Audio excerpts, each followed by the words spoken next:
Okay, ladies and gentlemen, it is August the 11th, 2017. This is the second video on intermodulation distortion measurements in audio amplifiers, and this one turns out very successful. I finally figured it out. You're going to like this. I've looked all over the internet. I just don't find much of anything.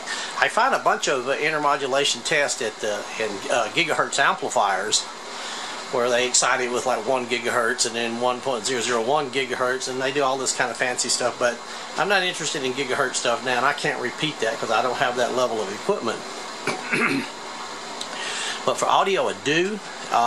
Posted a video last night that raised more questions than answers, but I got the answers now, and even though there are some others videos out there where they speak of IMD, I've never seen where actually anybody went through the whole entire process. Okay, now, as I have discovered many times in my life, you go back to the old books. This is, I showed this book last night.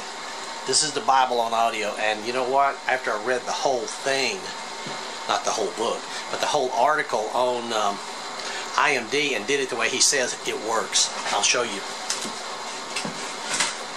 What I want to do is put the camera on this so that you can actually read it at your own pleasure. I believe the camera is good enough that you can, you know, click on the video and stop it and read this. Let me get it just right. Right there. Okay. What is the procedure for measuring the intermodulation distortion of an amplifier? Well, you start reading here, through here.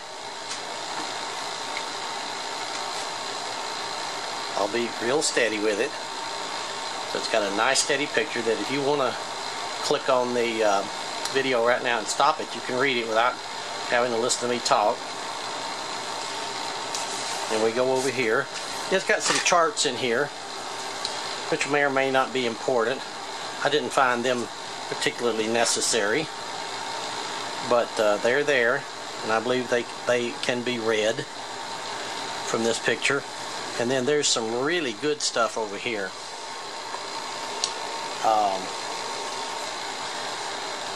I'm going to have to read some of it just to point it out.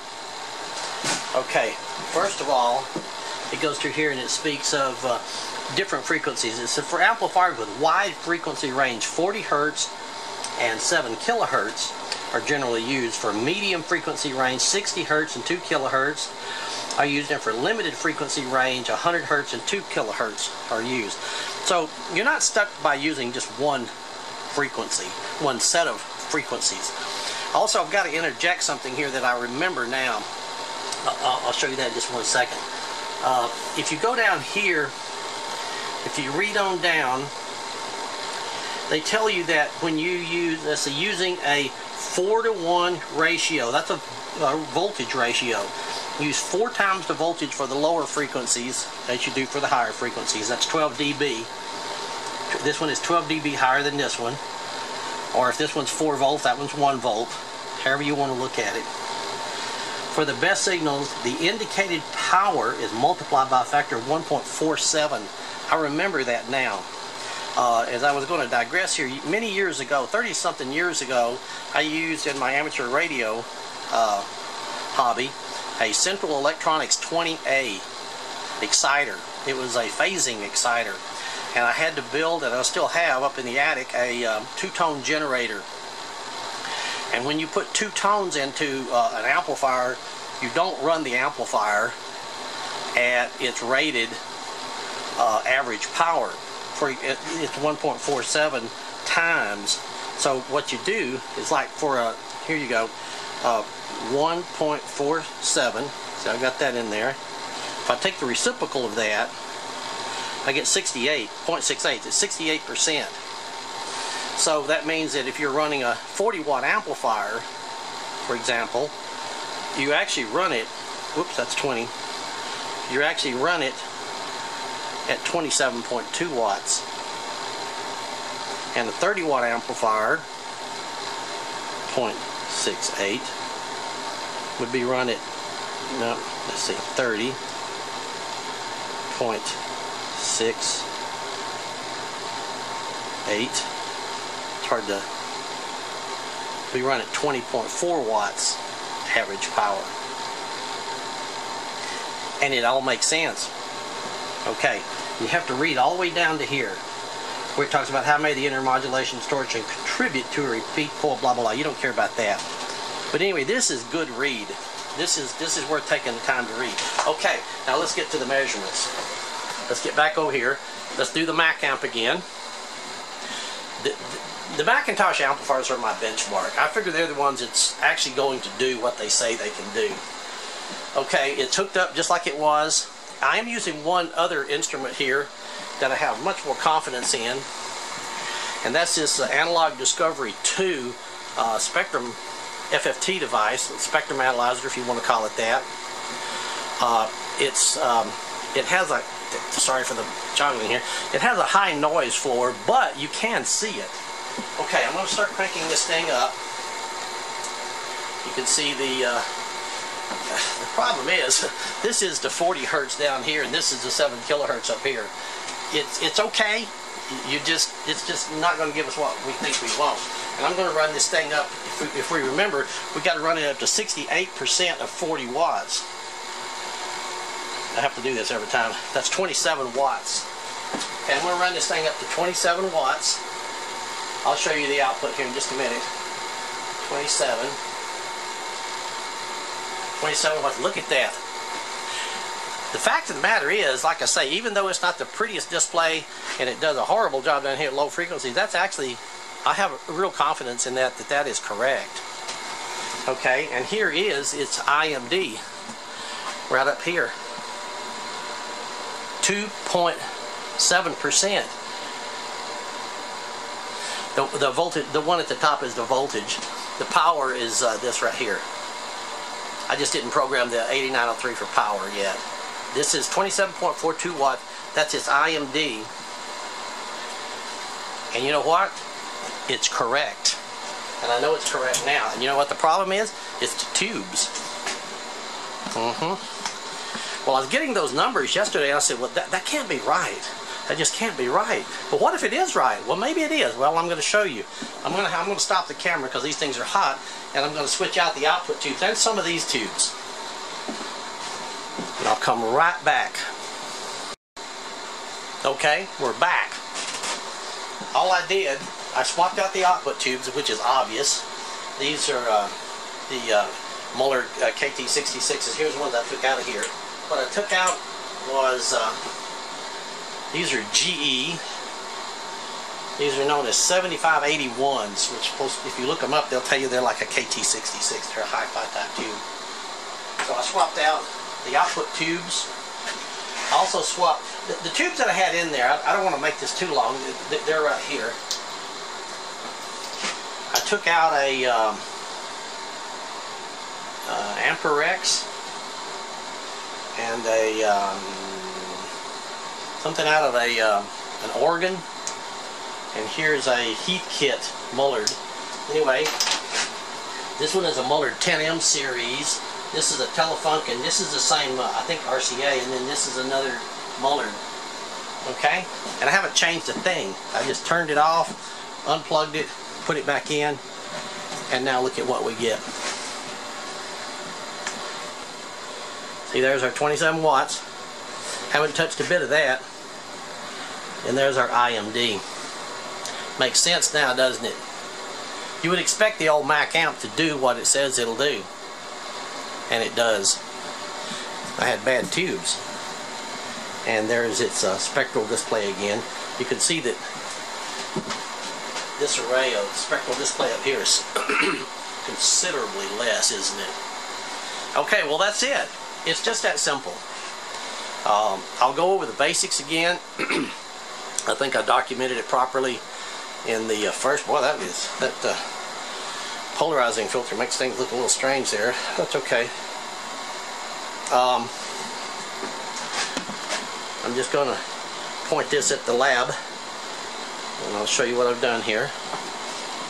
This generator right here is running at 40 hertz. This one is 7 kilohertz. This one is 12 dB louder, if you want to call it that. than this one. So I have a voltage ratio of, this one is 4 times this one. They simply come together. Well, I got this one set at 0, and I got this one set at +10, but then I got this one attenuated 2 dB through this little box right here. So I've got it all set up right, and it all comes together right here. And if you plug that in, you get a perfect spectral display of a 40 Hz signal and a 7 kHz signal. No use in going over all that and belaboring it. But if you've got two really good oscillators, that you just simply combine them. There's nothing magic about this. That's just a BNCT connector. You know, you can use it to kind of run into the side too. And then this plugs straight into the amplifier. So there's nothing fancy about that. And then the output of the amplifier, as always, I think I can show you. The output of the amplifier right here is just simply going up to those large, very low inductive resistors up there. Those are 8 ohm 1% low inductance resistors. I'm going to take the camera off so I can move around just a little bit with a little bit of freedom. I'm not going to test all the amplifiers because they all test proper now that I know what to do. And basically the magic is testing them at the right power level, because when I tried to crank this thing up to 40 watts with the two-tone signal, the 40 Hertz and the 7 kilohertz mixed, I couldn't get there.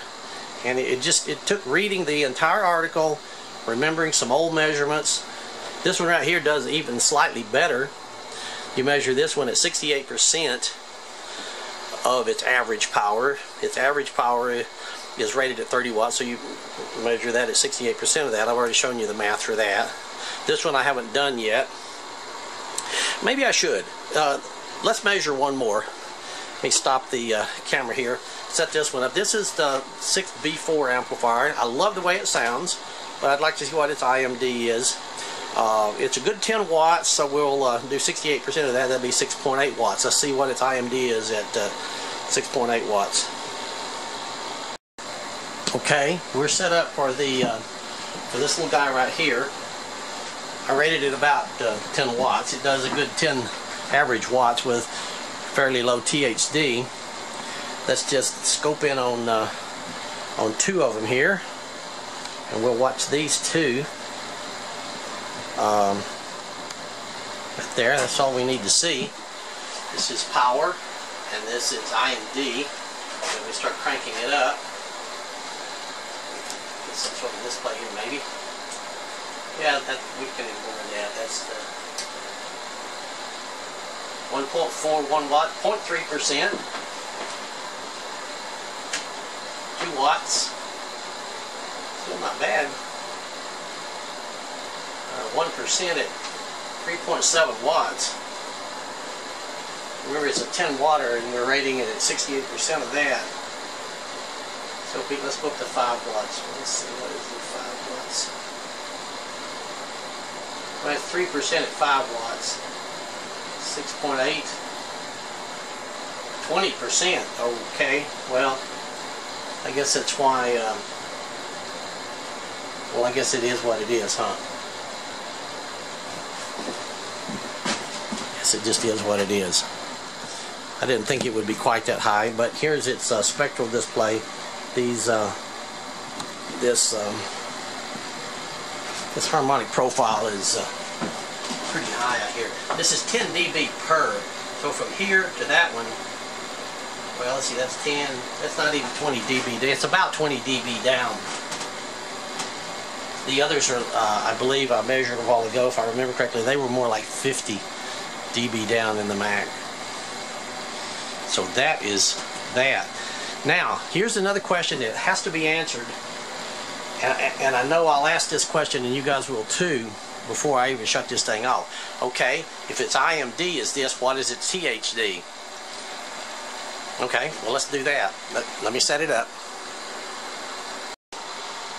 Okay, I've moved back over to the Mac amp. I don't want no use in testing amplifier after amplifier here, but I move back over to this one. We know that this one does about 0.5% IMD at its rated power, 68% of its rated power for the two-tone test. For a single-tone test, I'm injecting 1 kilohertz, and we'll look at the two important meters again. Same ones here.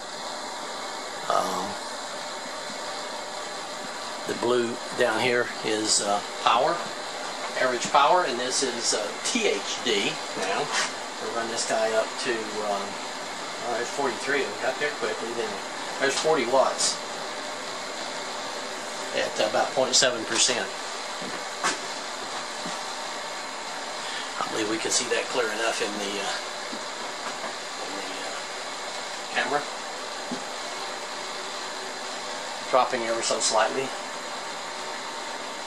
Thereabouts. 40 watts at about 0.7%. Maybe it could be made a little bit lower than that by tinkering with the tubes, I don't know. But if we run it down to anything much less than that, say 35 watts, it drops to 0.1%. So I think our IMD measurements are valid. They make sense. And that's how it's done. It's not that hard. You just got to mix those two signals at the right ratio, and the exact frequencies don't seem to matter, because last night I was trying to understand this thing. I thought, well, you know, am I doing something that mixes harmonically related signals? What happens if I do mix harmonically related signal? You can vary this thing as low as you want, this one as high as you want. It doesn't seem to really matter. It stays the same.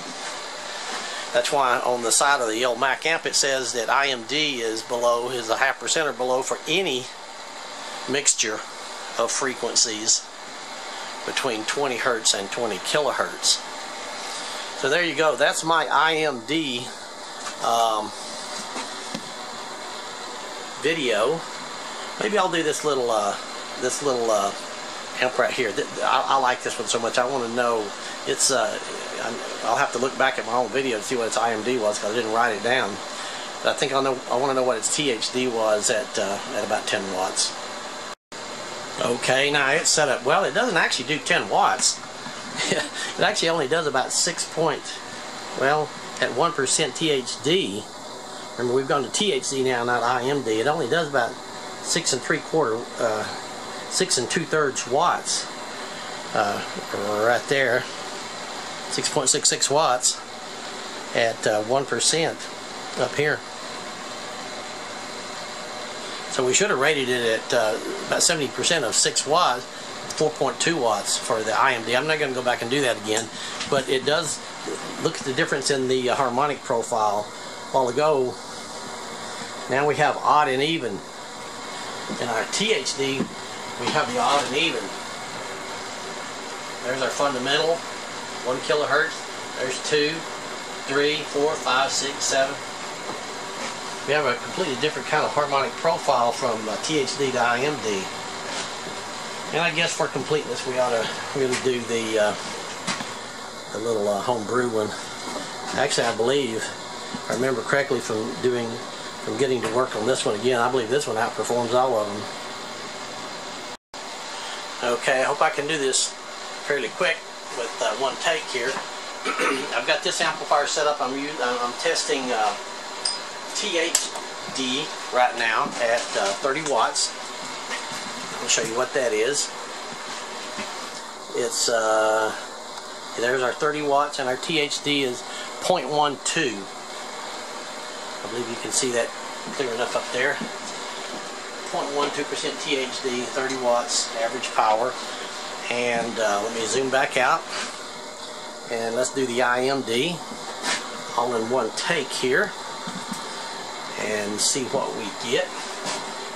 Pull this fellow out and plug it into this one.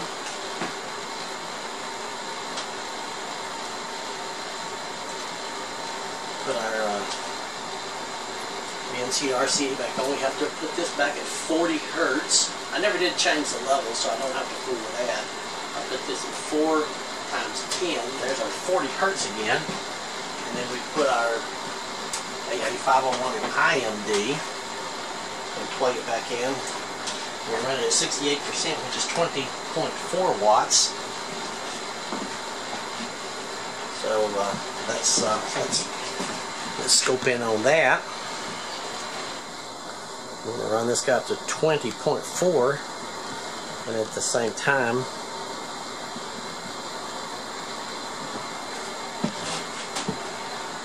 this will be 20, this will be whatever it is. Yeah, THD was really low on this amp. 20. Let's don't exceed it. Let's do it right. 20.4. It says our IMD is 0.4. So there you go. If I get up here the camera, 20.4 average watts, IMD 0.4. So the tests are working. I'm very pleased.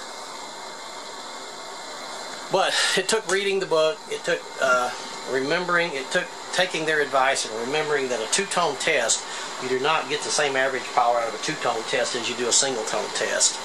So you have to keep that in mind. And if we want to look lastly, before I stop this video and put it together and post, here's the harmonic profile of that, the output of that little MA channel, the MA30 channel.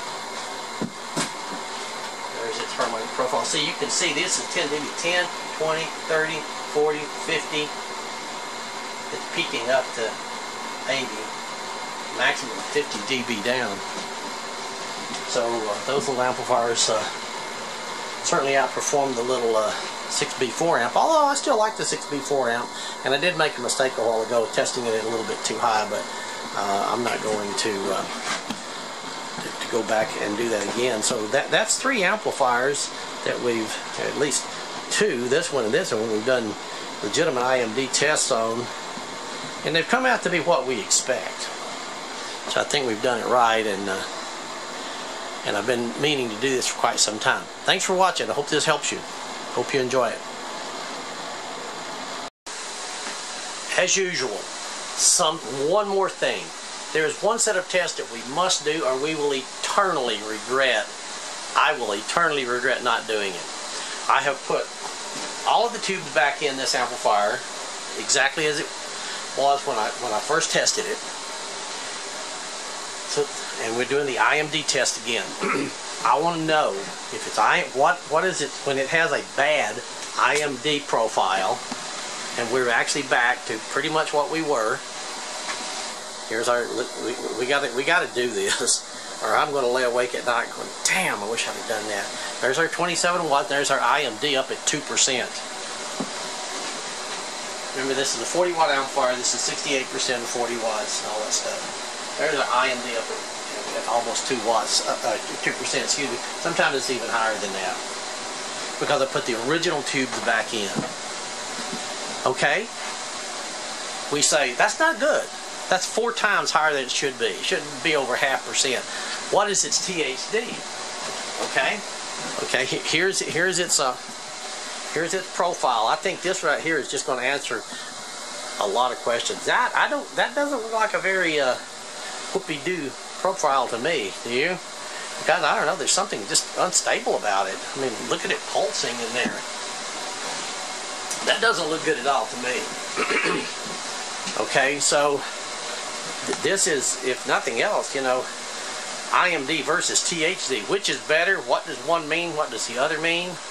Okay, now that we've got this set up, it's very easy to go to THD test. And that's what we're going to do right now.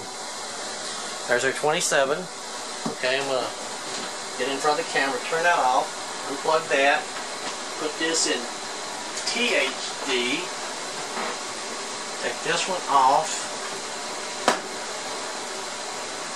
put this up here, run this to 1 kilohertz, 1000, and plug it back in. And then we'll crank it up to 40 watts. We're going to get this up to 40 and see what our THD is. Look around the other side here.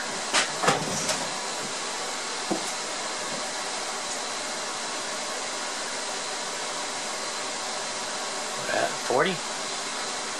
It's about the same, about 2.5%. So our THD, whether we're measuring IMD or THD,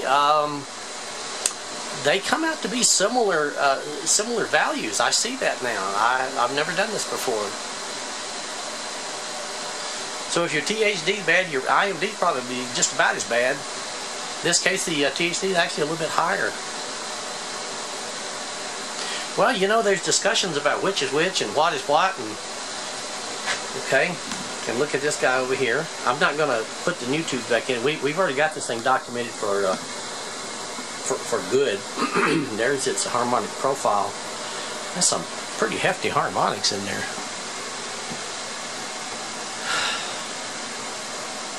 Pretty hefty. You know, if it were perfect, none of this would be there. But we're not going to get perfect. So there you go. There's the real deal between IMD and THD.